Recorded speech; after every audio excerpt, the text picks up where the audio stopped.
This project is Sùil Ardchiavaig, or in English that's Focus on Ardchiavaig. I'm Anne Baxter and I'm the chair of the board of directors for the Mull Historical Centre. We're funded by Heritage Lottery Fund, Stories, Stones and Bones, from their year of history and archaeology, to look at a deserted township called Ardchiavaig on the right hand side of the road going down towards the port of Uisci.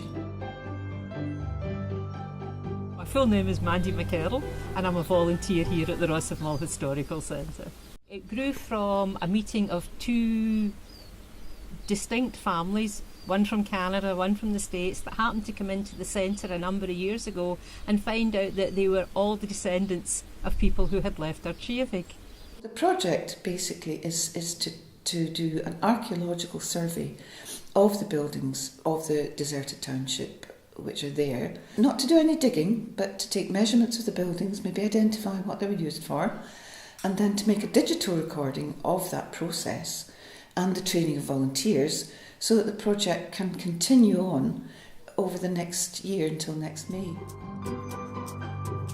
My name is Claire Ellis and I'm an archaeologist. I've been asked by the Mull Historical Centre to help them with their project. So what we've been doing is doing some walkover survey, which basically involves going out in the field, looking at what archaeology you can see on the ground.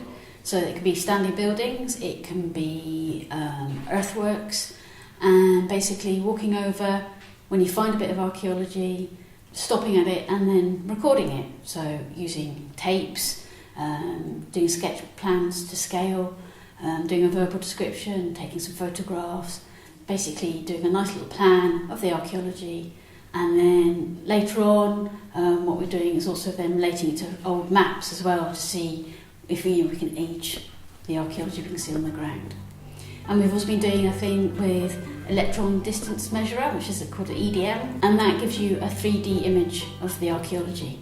So basically you have this little machine, and somebody with a big pole, and you wander around and you get points on different buildings, and then you can put that into a computer package and create a 3D image of the archaeology which you can see on the ground. I'll write a report and give them all the sort of raw data as well. So they'll have that, this one area we looked at, they'll have that as a sort of, almost like a template.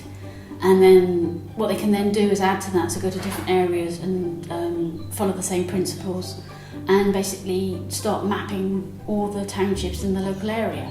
There's a national database in Scotland with all the archaeological sites on it, so all this information will get fed into that. So it's there really for as long as those sort of things exist, for anybody who can access it on the internet and then actually have a look and see what work's being done in the area. When we've got all this, we've got all the raw data, so we've gone out on site and collected the raw data. Then what I'll do, but I've also shown the folk from the centre how to do it, is to basically put that raw data into a database. And then there's a free software package called QGIS, which is basically a geographical information system.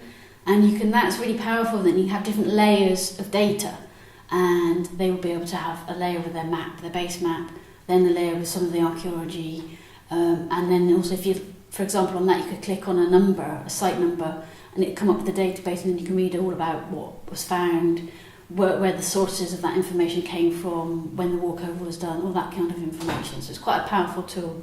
So they've now got that, and I think they'll sort of self-teach themselves how to use that. And then also you can put the points into Google Earth, on the satellite images as well. So there's lots of different ways that they can actually illustrate the information and then actually sort of display it to the public and put stuff on the internet if they need to do that.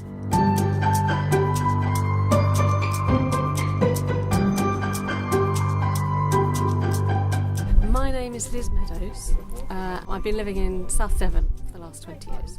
I came to visit Mull back in October. Yeah. I was aware that my ancestors were from Benesson, and I did a bit of research at the Historical Centre in Benesson. What I know about is my great-great-great-grandfather is called Archibald MacPhail.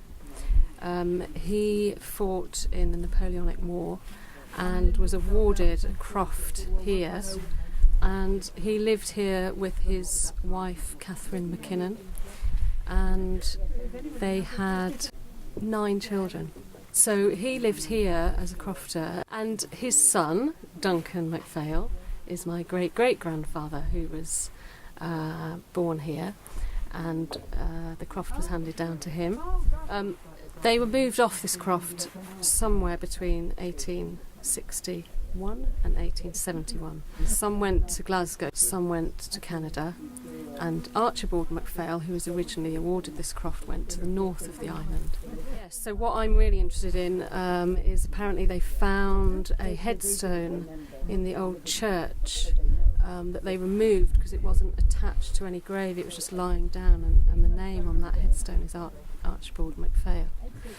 So I've been off and done my research with dates. I've got loads of bits of paper that all unravel, so I'm quite desperate to get down to the historical centre and check the dates, see if it's his headstone.